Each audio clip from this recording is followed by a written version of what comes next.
Joe, welcome to the show. Hello, welcome, thanks. Great to have you on. I feel like this one's been in the works for a little while, but it's good to finally get you here. Well, it has taken a while, been busy, but... You have, as we'll find out over the course of the interview and future conversations, no doubt. We've got a lot to talk about. You have seen a lot of companies go through EF and certainly have a lot of valuable advice for founders, which we can get into later in the conversation. But I want to start off at the beginning of your journey. Yeah. So take me back to uni and the digital design agency you started building while you were there, and how that transitioned into what was one of the major projects of your career, Moonfruit. Yeah. So I was at Cambridge studying economics, and having failed to secure myself a internship at the Bank of England, which is probably a good thing, I ended up working at a software company in the summer after my first year, and also again after my second year. And this was back in sort of 96, 97. And the second year when I was there, I was working with the then head of internet, which back in 97 was a pretty weird job title that no one quite knew what it meant. And this was a guy who was fantastically talented as a designer and as a programmer. And he was really interested in setting up his own agency, but didn't want to quit his job. And so I said, well, look, I'm going back to do my finals. I can probably squeeze in a few more things around it. Why don't we look for some clients, and if we get some, we'll build out the site and see where it goes. So we picked up our first client, which was in December 97. That was actually the Big Issue magazine. So we did their first ever website. Naturally, being a homeless charity, we did it for free, but it was a great one for us to do. We then picked up on the back of that things like the London School of Economics. Then we got Disney. Then we had the early internet bank Egg, if any of you remember that. And so by the time I graduated in about June of 98, we had a whole string of clients already. And when I was interviewing with a lot of the consulting firms that I then had offers from, I had to say, well, some of these things I might need to delay a bit, because this interesting piece of my CV has turned out to be a bigger thing than I thought. And that was good, actually, because we picked up a few of those contracts and did their websites. So I redid 2 or 3 websites for some of the major consulting firms in London at the time. And so by the time I graduated, we got an office in Soho. We hired a bunch of staff, and this was 98, where things were already roaring across in the US. But the speed of news traveling without social media and without the kind of infrastructure you have now, we knew something was going on there, but you couldn't feel it quite in the same way. And so as the .com wave started to roll into the UK shores, we were increasingly doing work for early .com businesses. And in fact, Bain & Company, who'd set up their own accelerator, Bain Lab, not only did we do their site, but also a bunch of their clients that started coming through. We started building out their prototypes, and things were insane at that point. I mean, we were working crazy hours, but we were all in our 20s. We had an office above a private bar. We'd get table service to our desks. We'd work all day and then play early network video games all night and drink beers. But it got to the point where we had so much work coming in, we were charging 80, 100,000 to do a demo of a piece of software that people could use then to pitch. And some of these pieces of work we did would then go on to raise 2, 3, 5 million seed rounds. And this was in sort of 99-ish period. So it was a nutty time. How big was the team at that point, and how many of you were there? There was about 10 of us in the agency. I mean, we were... we weren't a huge business ourselves, but we had a particular focus on kind of interactive design. We used a lot of the then cutting-edge technology, Flash, which I'm sure people remember. Lots of interactivity, lots of entire applications starting to be built out on this. And Egg was one of our big clients, who were one of the first internet banks globally in the kind of prudential banking. And it was actually one of the people that set that up, a woman called, at the time, Wendy Tan, now called Wendy White. We can figure that bit out later. But she was a client of ours there, and when she came to set up her business, naturally came to our agency to build the technology. And we frankly loved so much what she was doing, we actually merged the two businesses together, and that's what became Moonfruit, which was the tech business that Wendy and I then went on to run on and off for the next 15 years. Just cycling back very quickly, you were how old at the time? 20, 21, 22? So when I graduated, I was probably 21, 22. Okay. This was the time when, to a certain extent, no one knew anything about the internet, and so I knew as much as anybody else, which was very little. But I had some advantages, which was that I was young, I had peroxide hair, I had a matrix phone that used to click when you pressed the button, and I had a Palm 5 in an aluminum case, which therefore looked very cool, and combat trousers to fit all these things. And so you'd go between offices, and they'd be like, "Oh, the web guys are coming. You should speak to them about your business." And so you'd end up doing work with all kinds of weird and wonderful businesses. We did one for a specialist surgeon that did parotid tumors, which is a certain kind of tumor and that forms around your jaw. Just some weird things we ended up doing work with. But in some ways, it felt like the younger and more ridiculous you looked, the easier it was to win work. And of course we had some proper engineers, and I had an economics degree from Cambridge, so we weren't all donkeys, but it was unusual times. Yeah, in my head, I was just trying to visualize what did one of those meetings look like in the early days when you were going out and pitching to the likes of Bain and Disney and Egg, obviously. Was that pretty smooth sailing in terms of there was an obvious need and you just walked in and said, look, we can do this, we've done this for X, Y, Z, no brainer, and they were like, fine, sign off? Was it that simple? Yeah, I mean, we were usually responding to things that they wanted already, and we just come in and tell them how we'd do it and how we'd approach the problem. And we had enough credibility from some of the early clients that we'd won, and I was apparently convincing enough to get them to exchange money for services with us. And this was also, I suspect we ended up doing work for a lot less than we could have done it for. Pricing is one of those complex things in startups as well as any sort of agency type work, and we'd go to meetings and giggle with how large we thought the quote was that we were offering, and they were probably giggling on the other side of the table about how low they thought it was compared to going to a well-established agency. So but in the middle, obviously it worked, and so we did good work for good clients and enjoyed the process. So I know it was almost a decade building Moonfruit and various ups and downs and eventually exiting in 2012. But if you can, give me the potted history of the company and the major sort of milestones along the way. Yeah, so Moonfruit was a DIY website platform. And, we had at our peak about 7 million sites built on it. It was optimized for mobile. It included lots of e-commerce. It was one of the first of its kind. I mean, we built in late 1999, 2000, probably one of the world's first SaaS applications, as in the software ran entirely in the browser. We integrated a billing system to it in about 2002. We could only use one global billing provider at that time, which was WorldPay, because they were the only one that supported recurring payments online. And nowadays, this just seems crazy. But so it really was dragging forward the thresholds of technology at the time. So Moonfruit came from the idea that back in 1999, 2000, you couldn't publish online easily. Pre-social media, pre-blogging, pre-all this sort of stuff. And the only way you could produce content online was by being an engineer of some kind and knowing HTML. There was a few things like GeoCities, which is heavy template-based and lots of dancing cats and that sort of stuff. But to be able to create and craft your own thing, you needed the tech skills. So Moonfruit's plan was always to make this effortless and easy and in the hands of everybody.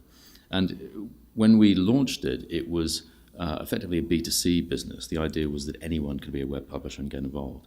And we launched it to great fanfare. We initially took some capital from Bain's Accelerator and then from a large European fund, and then ultimately from Macromedia, which is one of the big Silicon Valley software firms that's now part of Adobe. And it went out there, and we had, as I said, this sort of cutting-edge technology to allow you to visually assemble your own site in real time online in the browser. Crazy times. We got to 500,000 users within the first few months. The growth was extraordinary. Naturally, at the time, we were expecting to monetize this through advertising, as all the web portals were doing, as GeoCities had done in the past, and so on. Unfortunately, the ground started shaking as the dot-com bubble approached. We got some revenue through that, but not a huge amount. And then when the bubble burst, we had some quite difficult decisions to make about. We actually had a term sheet from a big investor just before the bubble went, and the terms were at the time, I think, pretty aggressive and involved certain follow-on rounds and so on. We chose not to take that. We then had to bridge it a bit with our existing investors. And by the time the market was dropping out, it was clear that we wouldn't survive in our current form. So we had to backtrack quite aggressively from 80 staff in 3 countries down to 10, and then ultimately down to 2. And one of our major investors, who was winding up their fund, was trying to tying off the loose ends. And at this point we said, well, look, we've got this customer base that we started charging for. We can't wrap this thing up. We've got obligations to these people. Would you let us buy the business back? And very gratefully they did. And we ended up repurchasing the business to take it private again. And was that when you changed the business model? So this was in about 2002. And it wasn't that we changed the business model then. We'd gone from the transition from trying to be ad-supported into being a subscription business was around that time. And so when we bought it back, we had very early subscription revenues coming through. And then it was the case of, from 2002 onwards, trying to build a SaaS business, as we'd now call it, but without the infrastructure, without the knowledge of the mechanics. I mean, the information you can get online now in terms of how to run and optimize a SaaS business is just extraordinary. But at this time, that knowledge just wasn't there. And so we had to kind of figure all these things out, all the LTV and CAC ratios and how to optimize your funnel at different points and the changes you'd make to do this. And again, in the UK at that point, there wasn't really capital for tech businesses available. Everyone had lost a lot of money on this. The value was apparently, also so bad at the time that, you had people, PhDs working in call centers just to maintain jobs. I mean, this was a bad time for tech, and something I think in this current cycle that we're in, many of the people involved, particularly in the startup phase, haven't been through that. And I hope we don't go through quite that again. I think there's fundamentally differences this time in terms of, the development of the technology, the size of the overall market. I mean, we spent a couple of £1 million on TV advertising back in 2001, and this was because you needed to persuade people to come on the internet first. Come on the internet, and then come and see Moonfruit and build a website. Whereas, certainly the entire addressable audience was a fraction of what it is now. The infrastructure you had to build as a company, we had to build our own customer service engine, our own billing engine, our own login system, and so all these things that there are now specific SaaS products for. There was no AWS back then. We had to buy servers the size of washing machines and put them in a co-location data center and pay tens of thousands a month for a pipe plugged into it. I mean, it was pretty nutty. You needed more capital, and some of it was spent in nowadays ways that you just wouldn't do that.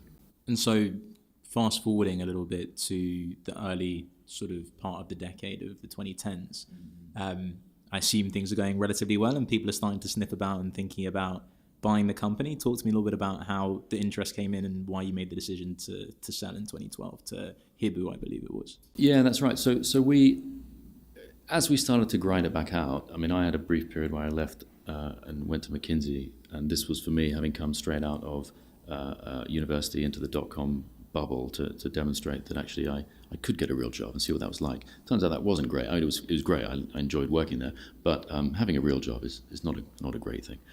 So this is where Wendy and I, who at this point had got married along the journey, and played tag team chief exec. So she came out of the business in very late 2003, partly to have our children and take a bit of time away, having dragged it through some of those painful parts. And I tagged back in from McKinsey really to build it up as a business.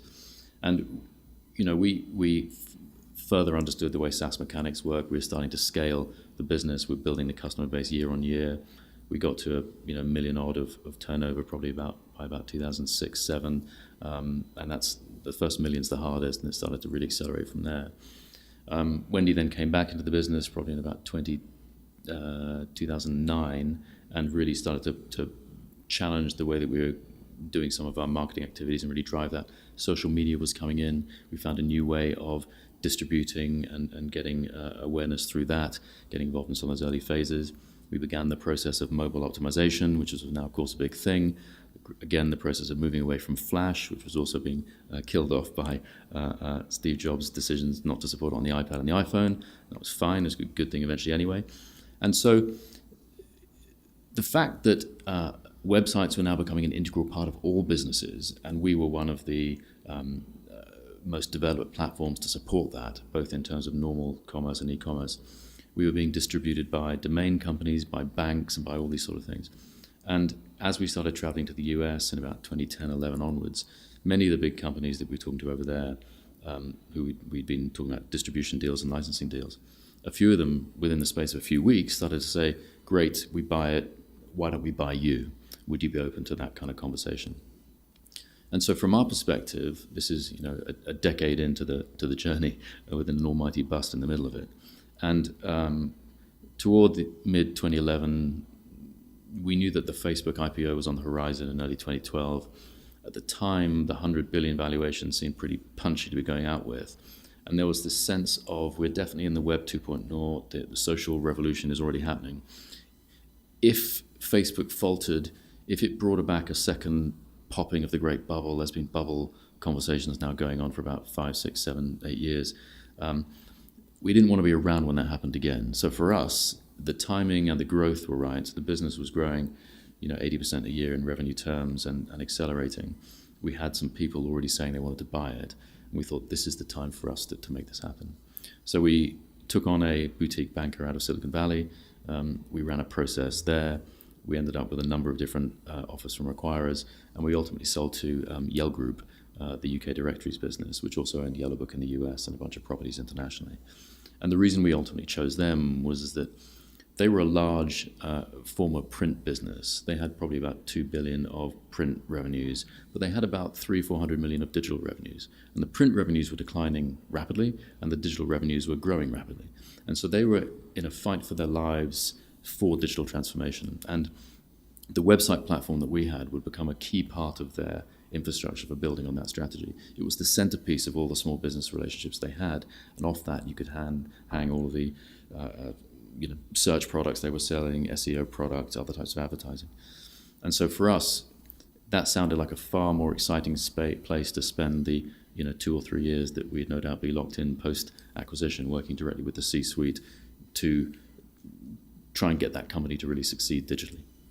So you stayed there for 3 years after you were acquired, and then started dipping your toes into angel investing. And around about 2015, I think, you would have met Matt and Alice and got involved in EF. Tell me how that happened, how that came about, and why you decided to make the transition into investing and getting involved with EF as well. Yeah, so we had about 2 years inside our acquire, and we built the business up to about $150 million run rate, and that was fantastic. It worked in the way we wanted it to. But it was always going to be something that we'd come out of. And I think when we finally came out at the very end of 2014, and as entrepreneurs, what ended up being a 15-year journey, and I think sometimes the reason you start a business is that whether you're trying to prove something or whether you're trying to prove something to yourself or to others or the thing that you're doing, to have gone through this 15-year journey, to have ended with a great exit for us, you suddenly have this almost existential moment where you go, what am I trying to do now? And having been running like that for so long, the first thing we naturally did was set up a new business. That lasted about 2 weeks until we thought, what are we doing? We definitely need a break. We're not ready for this. And that led to taking about 6 months off. I mean, our kids at that point were about 8 and 6, and we traveled with them for a while. We took a bit more of a kind of a chilled period. And when we finally started to think, well, what are we going to do next? We thought the best thing to do would be to re-engage with the ecosystem more broadly. So many things have changed. The tech is different. The entrepreneurs are different. And Wendy knew Alice from the Imperial College Industrial Relations Board, which is trying to connect some of the students with some of the opportunities broadly in industry. And knew that, firstly, that EF was doing some really interesting things. Secondly, they were just closing their first initial fund. And they were looking for people to mentor companies. So Wendy and I came in and started working with the fourth cohort. We invested in the first fund, started mentoring the teams, and I think just fell in love with the process. Europe for the longest time has produced good companies. Many of them were, shadows of things happening on the US shores. And within EF, you had this extraordinary throughput of people who were grounded in real hard science, bringing something which was unique and interesting to it. And the combinations of business that were produced in this way were just nothing like things you were seeing in the normal ecosystem. The Silicon Roundabout in Shoreditch, which has some good companies in it, but a lot of scene in it. A lot of talking about startups. And EF just seemed to be a group of earnest and talented, super smart, engineering-focused founders working as hard as possible to make these things happen, and engaging with them on a mentoring basis. They were just lapping things up. They wanted to learn as much as they could, and it was almost a rehabilitation process, I guess, for us in a way. Quite humbling to work with the early stage founders again. Founding is a pretty unique thing to do. I liken it to having kids sometimes, and that, you know, when people talk about having kids, they go, oh, yeah, you'll be tired, it changes your life. And you go, yeah, I get that. And then you have them, and you're like, why didn't you tell me? You know, I get no sleep, this is just horrendous. And founding is like that, right? Intellectually, I think you can understand that it's a lot to take on, but I think emotionally going through it is really like that. And so to be able to work with those founders early on, to provide them with that advice, support about what they're doing. And then we started personally angeling in a bunch. We did about 4 investments in EF4, and then we did 8 in EF5, the 5th cohort.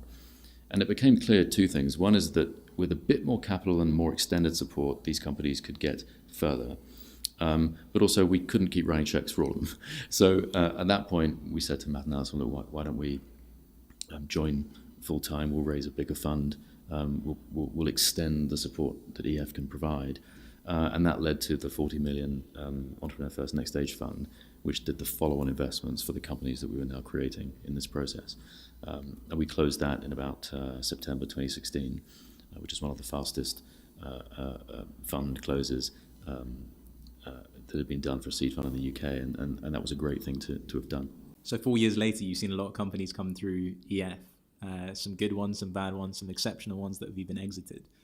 Tell me a little bit about how your mental models have changed for identifying the types of companies that you think are going to succeed. Starting off in 2015, how are you thinking about, is this a company that's going to succeed? Is this a company I want to invest in?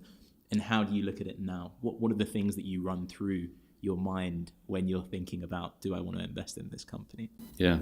No, it's interesting. I mean, so much has changed, and this is what's in some ways so exciting about EF's model is that it's such a high throughput. And starting with 100 founders in London, and now it's of course a lot more in all the global locations, but with the 100 in London model, over 6 months you go through many team formations, but you're ultimately working with about 40 stable teams, and then we might choose to invest in 16, 20 of them, and then some will get funded by the market. And therefore the number of founder combinations, idea variants, progress over 3-6 months that you get to work with, the learning cycle in that, as an investor and a mentor, and ultimately as being part of the team running EF, we get to see so much. I mean, I've seen more than 100 seed deals, probably 20 or 30 Series A's now, and others in the last few years here. And this is more deals than within the same period you'd have seen in any other environment. So how's my mental model evolved? Well, I mean, the shift from being an entrepreneur to being an investor is an interesting one, and talking to others that have done part of that, some people never like that change or can't make that change. As an entrepreneur, you're taking a one-on-one bet on yourself, and failure is not an option because everything you've got is in that one deal. And so I think when we started mentoring, we treated every company we worked with exactly like that, as in, here's a group of founders, we're going to turn this into a one-to-one bet, and we're going to do everything we can to make these teams succeed.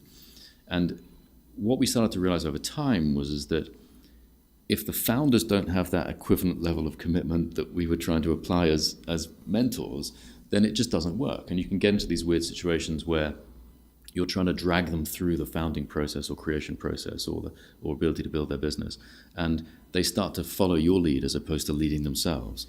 And while it can work like that, that's clearly unsustainable because you're not going to be a third co-founder or fourth co-founder to this process. And so that fine line between figuring out who picks up these things and runs with it versus those that need you to drip feed it to them each stage becomes, and that's a hard emotional thing to do because you want every single one of them to win and succeed, but you just can't do it for them. And so that refinement, and we learned some of this through our own angel investing, and therefore, for me, I found the fact that we were putting our own money into them very early, it focuses the mind, right? You see, why didn't that one work out? And you then refine your own belief about what it was that you should be looking for the next cycle. And this ultimately led to some of the way that we now assess teams on an EF-wide basis. But it really is, particularly at the early stage that EF comes in at, so much about the founders and so much about how they approach problems. You're looking for people who really, really want to do this, where their productivity is high, not because anyone's making them do it, but because this is the thing they've really chosen to do. They seek out knowledge wherever they can get it, which is not to say we have all the answers, we certainly don't, but they'll allow themselves to be challenged by the things that we might say. And even if they come back and say, we thought about what you said, turns out you're wrong, I think this is the case, and you go, great, something was learned from that process. Those that have a lockdown mindset, like, I got this, leave me alone, they typically make less progress. Those that don't have the almost unnatural commitment to making it work will falter at some stage. They have to love the idea. And again, this is hard from a mental point of view. There are certain businesses which I love supporting, but I really wouldn't want to be running. They're in industries that I'm not hugely excited by. The level of expertise the founders have is completely different from mine. And I love that they love it. And that's what I love, not the thing that they're trying to do. I love helping them make that work. And so, I think my approach to identifying what I think are great founders and seeing how they develop the business has evolved over that process. So when you're investing in a company that you know little about in terms of the industry that they're serving, I mean, there may be some examples of EF companies. I don't know if you knew much about space before you invested in Open Cosmos or robotics before you invested in Automata. How do you go about making the decision that, hey, these are people that I want to back? Is it much more just a sense of the gut feeling, faith in the founders? And how much due diligence do you do about industry trends, what's going on? Just talk to me about your thought process for investing outside of your domain.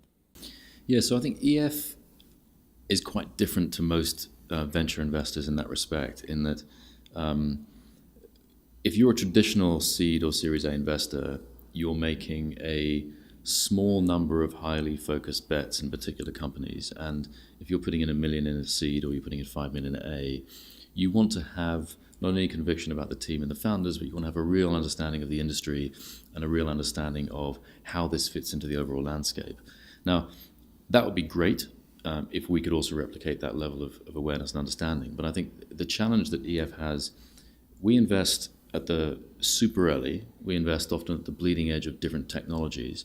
And one of the great charms of EF is that when you put in 100 founders at the beginning of a funnel, we literally have no idea what's going to come out at the end of that, which is not to say, we know we've got a bunch of computer scientists and a few physicists and some biotech people and so on, but the combinations that come together is what makes it really interesting.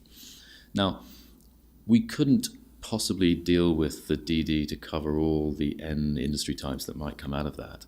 And so we have to rely heavily on signals that get developed throughout the process. And one of the great things that we do have is that because we bring these founders in to EF, and these are people who have given up jobs, given up academic studies, given up whatever it is to be part of this process, and they work with us in our own offices all the way through the program, we get this extraordinary access to observation and working with them. It's like an entrepreneurship work test where hugely collaboratively. So, for example, some people may discover during this period that actually they don't want to be entrepreneurs. They don't. The process is, hard. It's upsetting. They find it a bit too emotionally charged. Some people love it. They just love the problem solving. They love the co-founder they found, and so on. And so we screen and select for these 100 people during the program, and these are bright and wonderful people. Could I assess a biotech PhD on whether their thesis really was cutting edge or not? No. We get some signal, of course, from the institution they've been through, some of the networks they might have come to validate this person is solid and strong in their industry. The cohort also provide a certain amount of due diligence as they go through it. So I can't assess this biotech PhD, but someone else in the cohort can. And when you see who pairs up with whom and how they put their teams together, the best entrepreneurs are trying to find the best matches for them and the best fit and the best persons to succeed with. And so there's a certain, not fully Darwinian, but part Darwinian process that goes on where the best founders will get into the best teams with the best other founders. And we get to be observers of this process and supporters of that process. And if we think that teams are misconfigured, one classic problem that we have is two potential CTOs founding together. As in, these are both great and wonderful technical people, but they both actually need to pair with somebody who has more of a commercial instinct than neither of them does. And those two teams will often try and break them up because they, as two CTOs going together, what we've seen time and time again is very hard for them to actually get funded. So they could do better in other teams. So we get to observe them forming. You get a certain amount of DD within the cohort, on each other as part of that team formation process. So once EF's made the decision to invest in certain teams, they pass IC.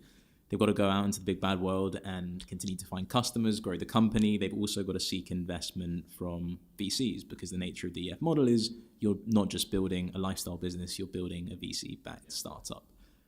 How do you advise founders to go about picking the right VC for them? What signs should they be looking for? What sort of quality should they be looking for in the investors that they take on board? Yeah, no, it's a good question. I mean, again, one of the challenges we have as EF is that we're now producing such a volume of companies through the system. We want to provide support post-program for those companies that we can make some difference to. We couldn't possibly take on board seats or the kind of commitments that a seed VC does with the volume of companies that we're dealing with. So the seed ecosystem is hugely important to us. And we've got a number of seed VCs that we've now done many, many deals with over many, many cycles. And what we try and do with our founders is what we're really advising them to do is to find the best VC for the business that they're building. We often get asked about, do we have a view of which VC is better than another, or how much money should they raise? And the thing we try to say to the cohort early on, and unfortunately they don't always listen to this, but actually it's not a competition to see who can raise the most at the highest valuation. What they should be looking for is how much money their business needs to succeed over the next 18, 24 months. And then who would be the best source of that capital for them in terms of the venture firm that they work with.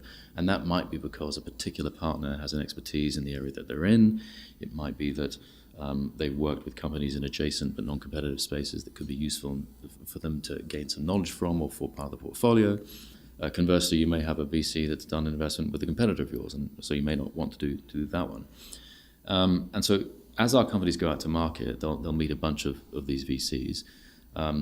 Clearly, choice on the part of the entrepreneurs relies on them actually having options on the VC side. And while that's the case with many of our companies, it's not the case with all of them.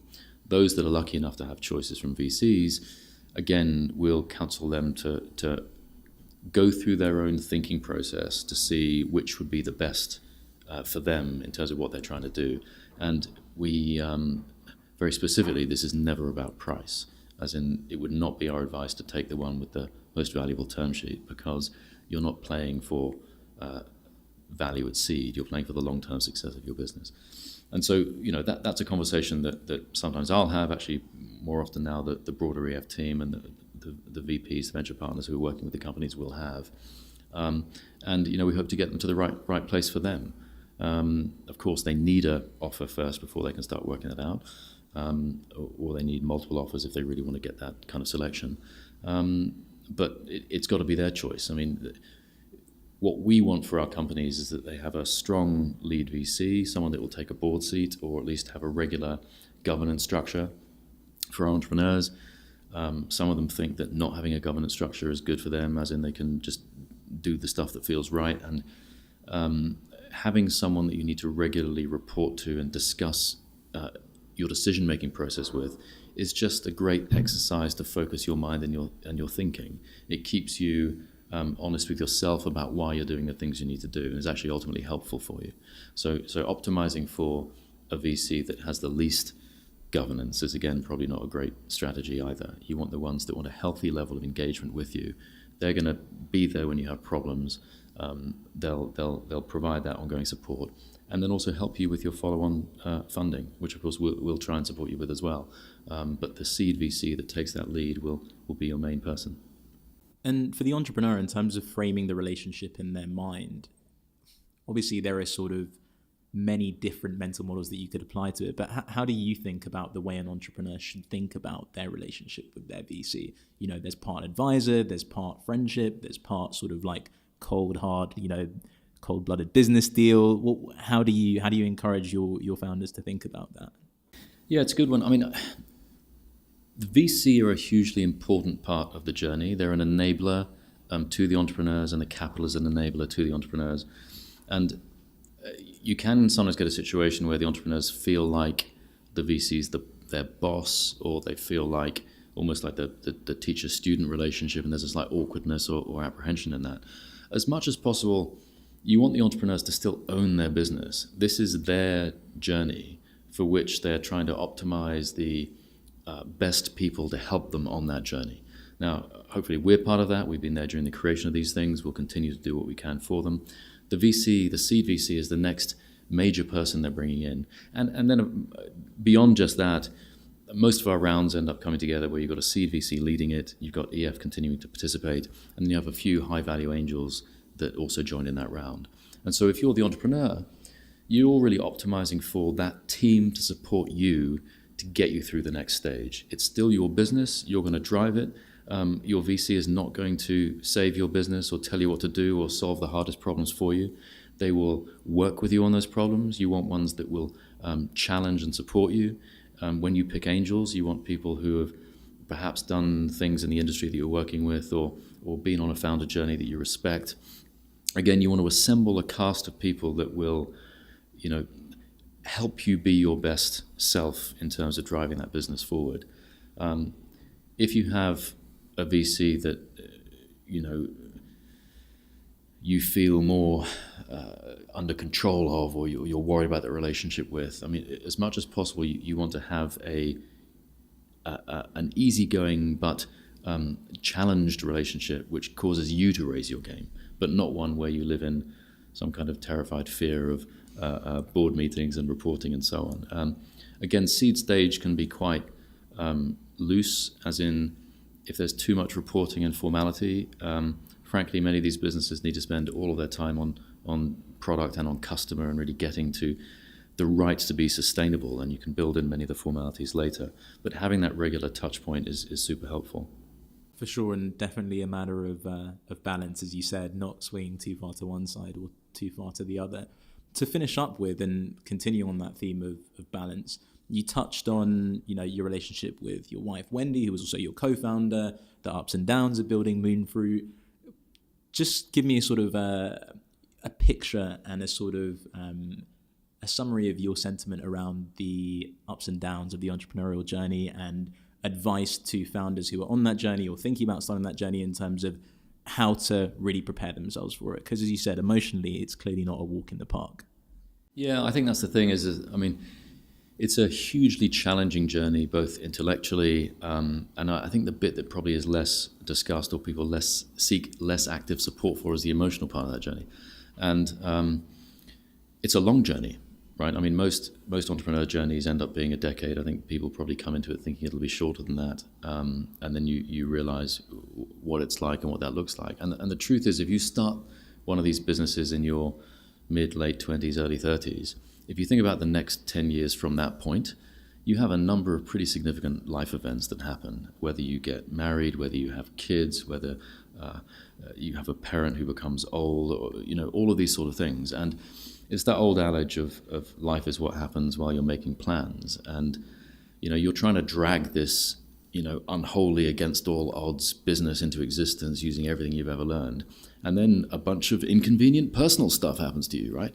And that is true, but it's also the truth that, 10 years later, post-exit, post-everything, some of that inconvenient personal stuff is the things that outlast your business and all these things. And I think there are times on that journey where people can make personal sacrifices that have a lasting impact, that, the business isn't around in 20 years, but man, your mother or your girlfriend or your wife or your partner are. So keeping that balance, and therefore I think finding people that can support you emotionally as well as people who can support you rationally. And they may be a different set from your investors or your VC.